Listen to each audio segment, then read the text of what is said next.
On prend la direction tout de suite d'Addis Abeba, retrouver Maurice Tantan qui est sans doute quelque part dans les travées, sinon les allées du siège de l'Union africaine qui évidemment a bouclé hier son 37e sommet des chefs d'État et de gouvernement. Maurice, bonjour.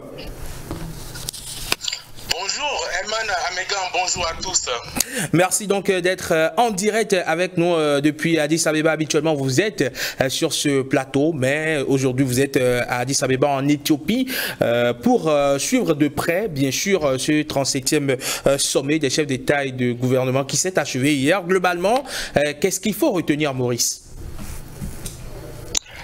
Alors Herman, avant peut-être de répondre à votre question, il est peut-être utile de d'abord rappeler que le sommet des chefs d'État et de gouvernement de l'Union africaine est l'occasion pour les dirigeants africains de faire le point sur les progrès réalisés dans la mise en œuvre de l'agenda 2063 de l'UA, qui est la feuille de route principale de l'organisation continentale. Alors cette année, le sommet s'est déroulé dans un contexte politique difficile pour l'organisation. Il s'agit d'un contexte marqué par les changements non constitutionnels de gouvernement. Jamais depuis la création de l'UA, un tel nombre de transitions post-changement non constitutionnel n'a été atteint en Afrique. Notre échec à contrer un tel phénomène est patent. C'est désolé le président de la Commission de l'Union africaine comme un aveu d'impuissance. À un an de la fin de son mandat, le même Moussa Faki Mahamat s'est permis de mettre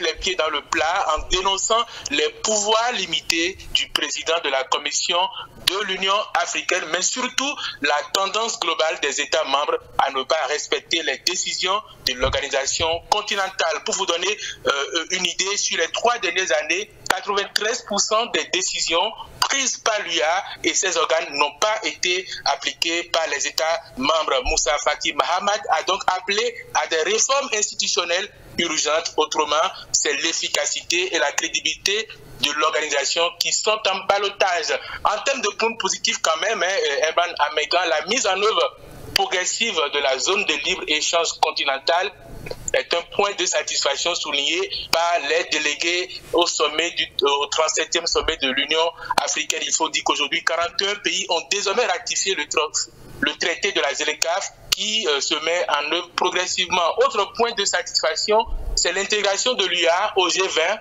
une occasion de permettre à l'Afrique de faire entendre sa voix là où se discutent les enjeux globaux contemporains. Enfin, il faut retenir que l'UA a décidé de placer cette année sous le signe de l'éducation. Le sujet est d'une importance cruciale pour le continent dont les systèmes éducatifs souffrent de plusieurs déficits. Par exemple, 17 millions d'enseignants manquent en Afrique et le sous-secteur éducation souffre d'un déficit budgétaire évalué à plus de 100 milliards de dollars selon l'UNESCO. La moitié des pays africains consacrent par exemple moins de 4% de leur PIB à l'éducation, alors que l'objectif fixé par l'UA est de 6% du PIB. C'est sur ces sujets surtout que sera attendu le nouveau président en exercice de l'UA, le président mauritanien Mohamed Ould El Ghazouani. Alors Maurice, évidemment, vous avez commencé par l'évoquer, les crises au Sénégal, au Mali, au Burkina Faso, avec la création de l'Alliance des États du Sahel, l'Est de la République démocratique du Congo, le Soudan, tout ça a sans doute été évoqué aussi. Évidemment, ce sont des sujets qui étaient au menu des discussions des chefs d'État ici à Addis Abeba. Il faut dire que l'organisation s'inquiète parce que si l'UA est une organisation continentale qui est chargée globalement de mettre en place des politiques, elle s'appuie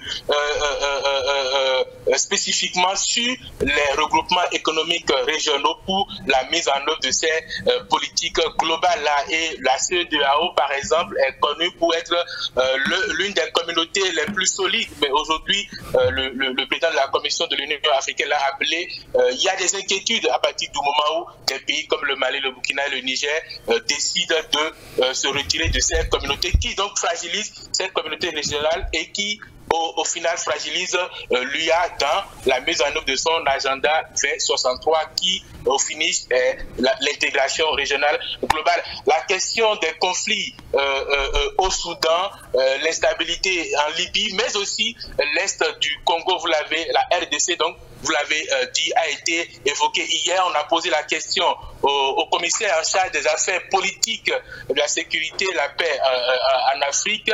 Et il faut dire que sur le sujet, il y a beaucoup de difficultés parce que certains pays voisins, le Rwanda pour ne pas le nommer, est accusé. Et sur le sujet, le président, le commissaire en charge des affaires politiques et de la sécurité de la paix sur le continent a fait une certaine langue de bois, il faut le dire. Il a dit tout simplement que les États sont en train de discuter pour trouver des solutions pacifiques à ces crises-là. D'accord. Alors Maurice, pour finir, ce sommet a été également marqué par la présence du président brésilien Lula Inácio da Silva. Quel accueil lui a été réservé sur place et quelle a été la substance de son propos? Pour finir en 1 minute. Très rapidement, on peut dire que Lula était la star de ce sommet-là, invité spécial de l'Union africaine. Le président brésilien est venu réaffirmer la proximité de son pays avec le continent africain dans le renforcement du partenariat avec les pays du Sud global.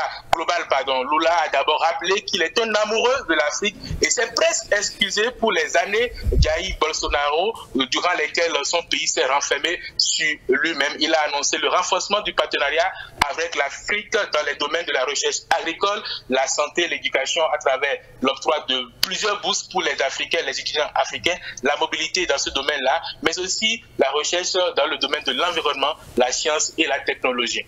Merci beaucoup à vous, mon cher Maurice Tonton, vous qui êtes actuellement à Addis Abeba en Éthiopie. On espère vous retrouver ici bien assez vite. Je rappelle que vous y étiez dans le cadre de cette bourse donc de l'institution au profit des journalistes du continent. Vous faites partie de ces 20 privilégiés qui ont été sélectionnés dans tous les pays du continent. Merci beaucoup à vous, Maurice Tonton, et au plaisir de vous retrouver à Cotonou.